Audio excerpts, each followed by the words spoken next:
لە چوارچێوەی سەردانەکەی بۆ بەغدا وەفدی باڵای کۆمەڵی ئیسلامی لەگەڵ هەریەکە لە سەرۆکۆماری عێراق و سەرۆکی هاوپەیمانی عێراقیون کۆبووە.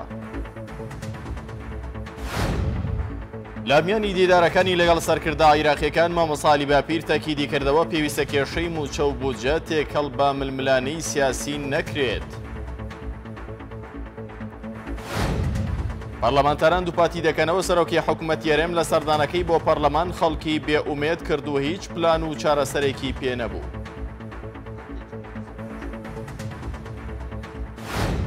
لە ڕۆژی مامۆستانی کوردستان لە چەندین ناوچەی هەرێم مامۆستان داواکاری موچە دەخەنە ڕوو هەڕەشەی بایکۆتی خوێندنیش دەکەن.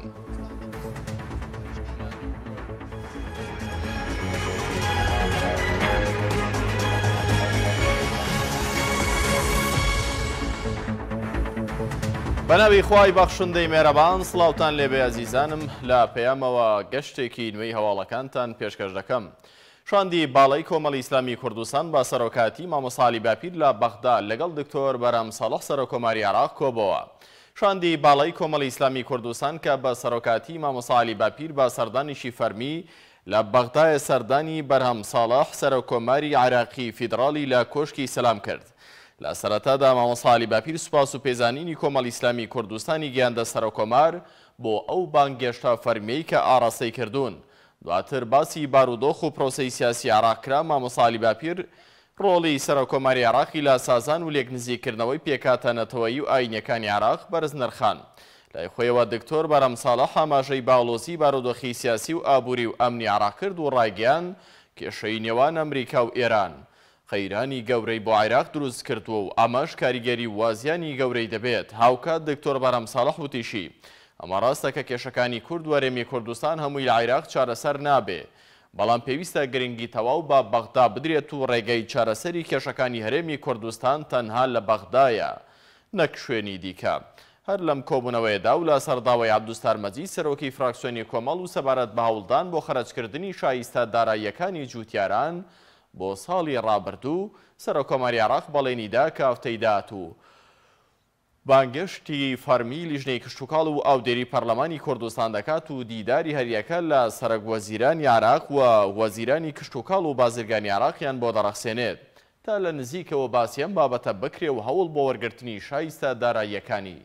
جوتیاران بدەن. لە بەرامبەردا ئەمیری کۆمەڵی ئیسلامی کوردستان وێڕای جەختکردنەوە لە بەڕێوەچوونی هەڵبژاردنێکی پاک و دوور لە ساختەکاری ڕایگان کۆمەڵ لەگەڵ هەڵبژاردنێکدایە کە ڕنگدانەوەی خواست و ئیرادەی گەلانی عێراق بێت و دوور بێت لە دەسواردانی حەزبی دەسەڵاتداران و یەکلاکردنەوەی ئەنجامەکان لە بەرژەوەندی خۆیان.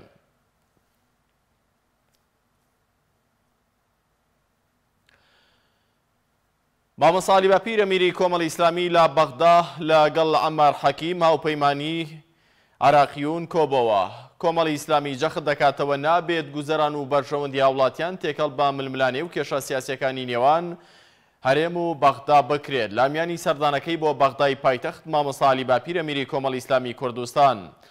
با یاوەری وەفدێکی ئەنجومەنی سیاسی و سەرۆک و ئەندامانی هەردوو فراکسیۆنی کۆمەڵی ئیسلامی لە ئەنجومەنی نوێنەرانی عێراق و کوردستان سەردانی سەید عەمار حەکیم سەرۆکی ڕەوتی حکمەی نیشتیمانی و سەرۆکی هاوپەیمانی عێراقیونی کرد. لەم کۆبوونەوەیەدا باس لە پەرەپێدانی زیاتری پەیوەندی نێوان هەردوو لاکرا و جەخت لە سەربەرەو پێشبردننی زیاتری ئەم پەیوەندیە کرایەوە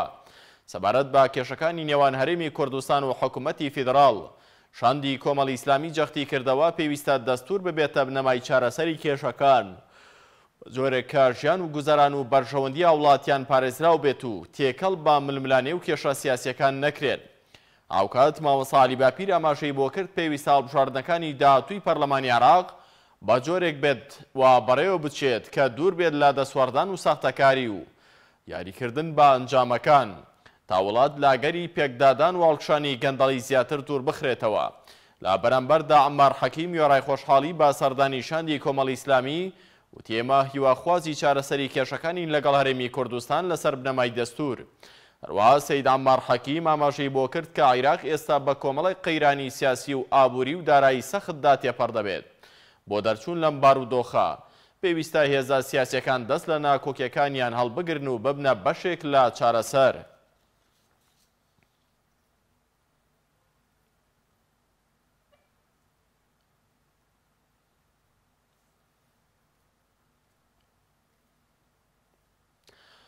بارزان بۆ وەرگرتنی زانیاری زیاتر لە سەر دیدارەکانی وەفدی باڵای کۆمەڵی ئیسلامی لە بەغدا ڕاستەوخۆ مەحموود کەرکووکی نێردراوی پێیان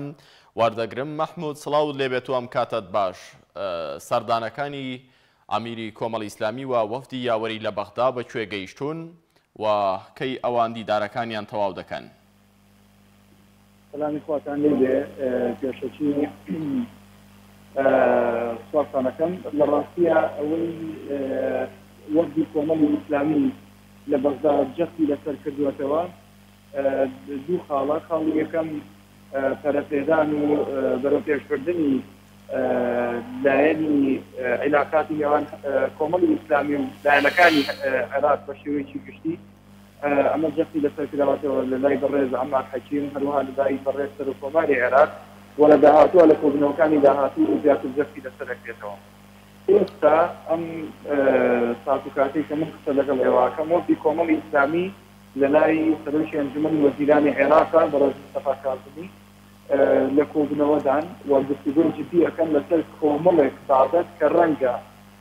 لە ڕابردووە ئاماژەم پێکرد لە گەشتەکانی ڕابردووی کەناڵی پەیام تا ئێستا هیچ وەفدێک ئەوەندە جدی وەکو کۆمەڵی ئیسلامی قسەی لەبارەی قوت و بژێ و ژیانی خەڵک نەکردو لە هەرێمی کوردستان کە بەسکردۆخێکدا تێ ئەپڕێت. ڕەنگە زۆربەی هەرە زۆری ئەو وەفدانێک کە هاتوونەتە بەغدا یاخود سەرۆکوەزیران هاتوۆتە هەرێمی کوردستان زیاتر وەفدی مجاملە و وەفدی تەشریفاتی و کۆمەڵێک قسەی لەم بابەتە بووە. ئەوەی کە ئێستا کۆمەڵی ئیسلامی هەوڵی بۆدا خاڵێکی زۆر گرنگە کە تاکیدی لەسەر دەکاتەوە شایستەدارایەکانی هەرێمی کوردستانە کە دەبێت بە زووترین کات حکوومەتی عێراق ئەم شێوازە لە مامەڵەکردنی ڕابگرێت لەگەڵ هەرێمی کوردستان بە نەناردنی پارە و ئەم چەکبەستیە لە ڕووی داراییەوە لەگەڵ هەرێمی کوردستان بگاتە پایان. باش مەحموود، سەبارەت بە شایستەدارایەکانی هەرێمی کوردستان دەمەوێت زانیاری زیاتر لێوەربگرم. ئەوان ئێستا سەردانی سەرۆکۆماریان کردووە و لە ئێستادا لای بەپێی زانێرەکانی تۆ سەرۆکوەزیرانن. چیان لەگەڵ سەرۆکۆمار باس کردووە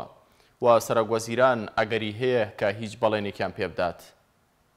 بەدڵنیاییەوە سەرۆکۆماری عێراق بەڵێنی ئەوەی پێداون لە ڕۆژانی داهاتووە زۆر جددیتر بێنە سەرخەت لەسەر داوای کۆمەڵی ئیسلامی، زۆر وەرتر و جددیتر بێنە سەرخەت تاوەکو لەگەڵ وەزارەتخانەکان، وەزارەتی دارایی، وەزارەتی بازرگانی، هەموو ئەو وەزارەتی ئۆرگانە حکومیانەی کە معنین بە ناردنی ئەو ڕەپارەی کە بۆ هەرێمی کوردستان پێویستە وەکو موچە دابەش بکرێت بەسەر فەرمانبەرانە ڕێککەوتن لەسەر ئەوەیە کە ئێستا لە ژوورەوە بەڕێز ماوە ساڵی باپیر وەکو سەرۆکیشان دەکات، هەروەها ئەندامانی ئەو وەختەی کە هاتوون بخۆنکە زۆر دڵنیایی ئەوە دەدەن بە هەرێمی کوردستان کە تاکە خاڵێک کە زۆر جەوهەری و گرنگە ئەم وەختەبووی هاتووە قسەی لەسەر بکات بژێوی خەڵکە موچەی فەرمانبەرانە تەواوی ئەو چەکبەستیە داراییەیە کە لە نێوان هەرێمی کوردستان و عێراقدا دروست بووە. بۆیە کۆمەڵی ئیسلامی لە ئێستادا ئەم وەختەی کە هاتووە زۆر دڵنیایی دەداتە خەڵکی هەرێمی کوردستان کە تازور لەسەر هیچ مافێک، لەسەر هیچ داواکاریەک، لەسەر هیچ شتێک ناکات جگە ئەوەی کە مافی خەڵک دەستەبەر بکات و ئینشاءڵڵا ئەوەی کە دەبینرێ بە هەردەی پڕۆ ئینشاءڵڵا بنەوە. زۆر باشە. سەردانەکەی ئەمیری کۆمەڵی ئیسلامی و شاندی یاوەری تاکەی بەردەوام دەبێت؟ هیچ کەسایەتی و لایەنێکی دیکە ماوە کە سەردانی بکەن کەی ئەوان دەگەڕێنەوە هەرێمی کوردستان؟